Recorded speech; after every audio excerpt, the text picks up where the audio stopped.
from Iran to Ukraine, a country more and more marked by war, 3.5 years after the full-scale Russian invasion. Where the Nobel Peace Prize awarded organization Center for Civil Liberties are working tirelessly to document war crimes and prepare the country for a time after war. Please welcome the Executive Director of Center for Civil Liberties, Sasha Romantsova.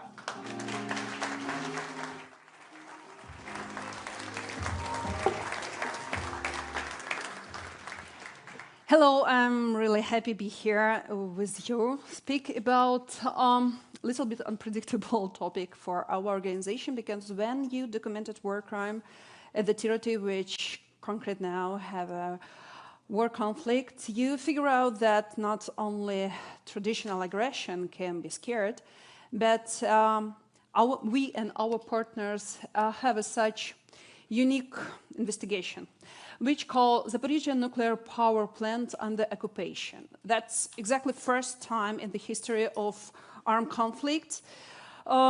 Nuclear power plant and function at the territory of active war zone. So I will try to use these nice things. I don't know how it's called. So what exactly we need to remember when we speak about modern nuclear power threats. So it's, first of all, ensure it's shelling and militarization of such object. It's a huge industrial object which was built during the Soviet Union time with technology which maybe previous speaker can be more detail specific explain.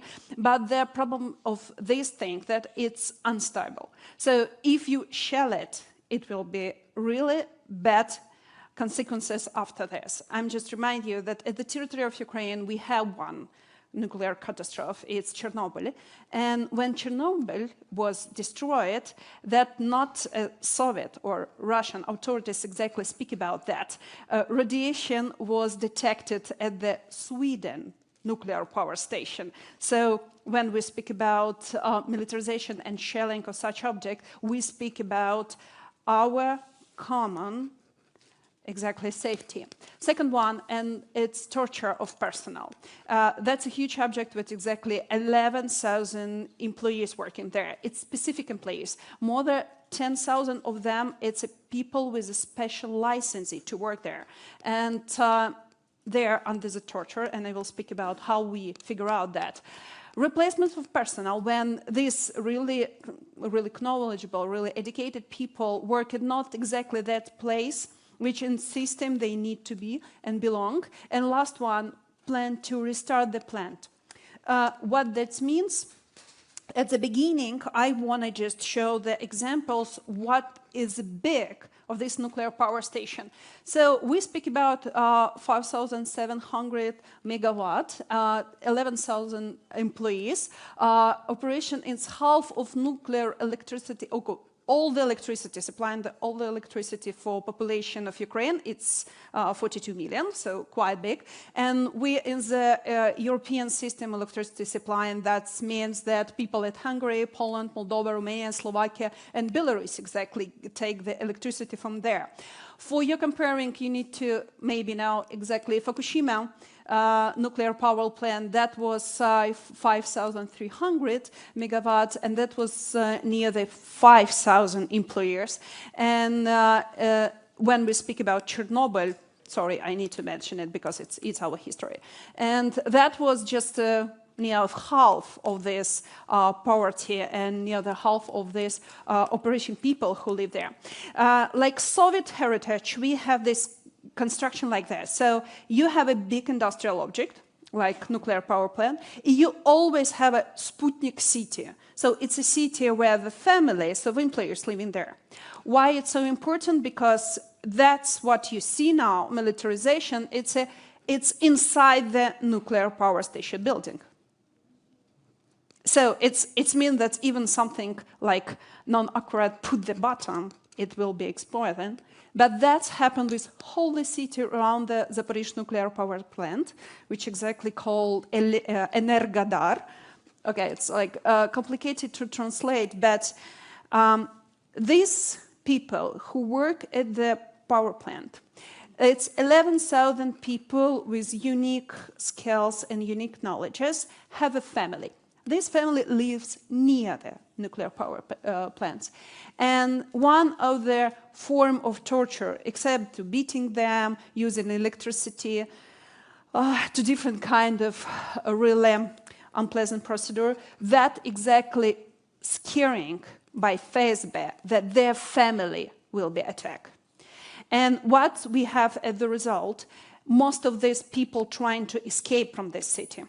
Most of these people left their job, which they feel a really deeply, not only afraid, but like responsibility, because again, you need to be there to be part of security. And these people exactly bring us of the understanding that torturing, FSB pressure, scaring, bring them at the situation when they can be normal security staff, and they not bring us at the situation when they make a right decision about function of this power plant. Except that they replace them in the system which they can have a right decision. And we have a few big investigation about this, which you can find here. But next, really important things that June of 2023, Kakhovka Dam, maybe you heard about this name. That's a big, big reservoir of water which bring the security water for power plant. So that means that when Russia destroyed this dam, they take out all the water which we need for security of power plant, and then brings us in the situation when power plant in one moment can be exactly non-clear or kind of bomb defector. We speak about nuclear weapon which have an aim to destroy something. Nuclear power plants have an aim just to supply the electricity, but it can happen that this start to be a bomb.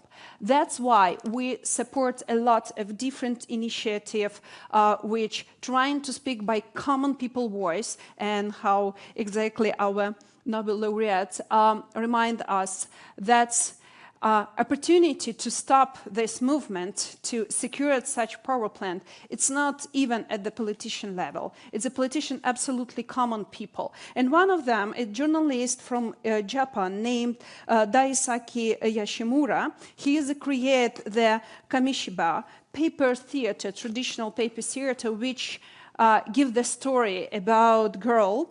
The clouds, they won't disappear by Kia, that's name of this theater. He just speak with the people, with foreigners who come to the world exhibition in Japan. He come appeal to us, and exactly about more than 111 different countries, just spread this understanding. Nuclear security, it's not a question of politician. It's a question of common people who can create absolutely unique and sometimes use the art to explain that we surely don't want to be in any world when nuclear power plant or exactly bomb explode and destroy our society. Thank you.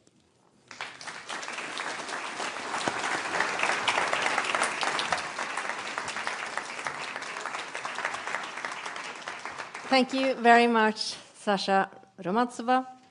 With the messages from Nihon Hidankyo, Ikan, Nargis Mohammadi, and Sasha as a backdrop, we will now enter into a conversation about political leadership and today's international climate. What do the people in power have the power to do? What choices are Europe and the Nordics facing in today's situation? To reflect on these questions, we have invited Stefan Löfven, the former Prime Minister of Sweden and Chair of the Board of SIPRI, the Stockholm Peace Research Institute, and Eivind Vad Petersson, State Secretary for Minister of Foreign Affairs, Norway. To lead the conversation, we have Arnaud Siad. He is the host and producer of Prio's Peace in a Pod. Give them all a warm welcome.